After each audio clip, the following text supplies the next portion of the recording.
हरे कृष्णा दर्शकों, धर्म और पुण्य के महीनों में सबसे विशेष माना जाता है ज्येष्ठ मास और इस तपती गर्मी में किया गया जलदान बन जाता है महादान। आज की इस कथा में सुनिए एक प्यासे ब्राह्मण और एक गरीब स्त्री और उस जलदान से जुड़े चमत्कार की अविश्वसनीय कहानी जो आपके जीवन को बदल सकती है। तो जुड़े रहिएगा हमारे साथ और अंत तक जरूर देखिएगा।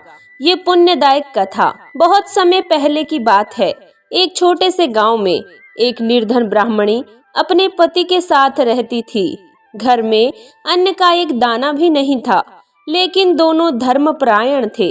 जब ज्येष्ठ माह की प्रचंड गर्मी थी, सूरज आग बरसा रहा था और गांव में पानी की भारी किल्लत थी।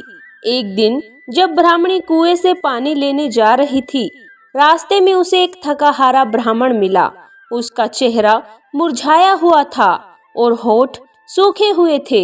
उसने कांपती आवाज में कहा, माता मुझे थोड़ा जल दे दो, नहीं तो मैं मर जाऊंगा। ब्राह्मणी के पास केवल एक लोटा पानी था जिसे वह घर ले जा रही थी, लेकिन उसके मन में दया उमड़ी और उसने पूरा लोटा जल ब्राह्मण को दे दिया। ब्राह्मण ने जल पिया और उसके आंखों में चमक आ गई। वह मुस्कुराया और बोला, माँ तूने आज तो जलदान किया है। वह केवल जल का दान नहीं है, जीवन का दान है। इतना कहकर वह ब्राह्मण अदृश्य हो गया।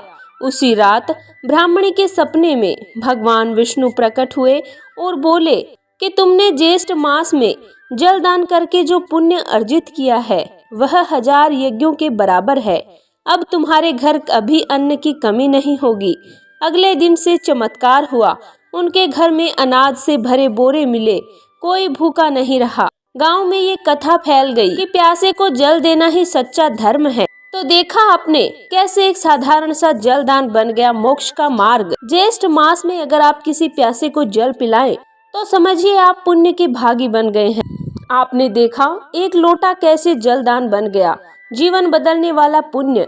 ज्येष्ठ मास में यदि आप भी किसी प्यासे को जल पिलाएं तो समझिए भगवान स्वयं प्रसन्न होते हैं। और अगर ये वीडियो आपको पसंद आई हो तो लाइक करें, शेयर करें, चैनल को सब्सक्राइब करें और ऐसी ही कथा के लिए हमारे साथ जुड़े रहिए। धन्यवाद।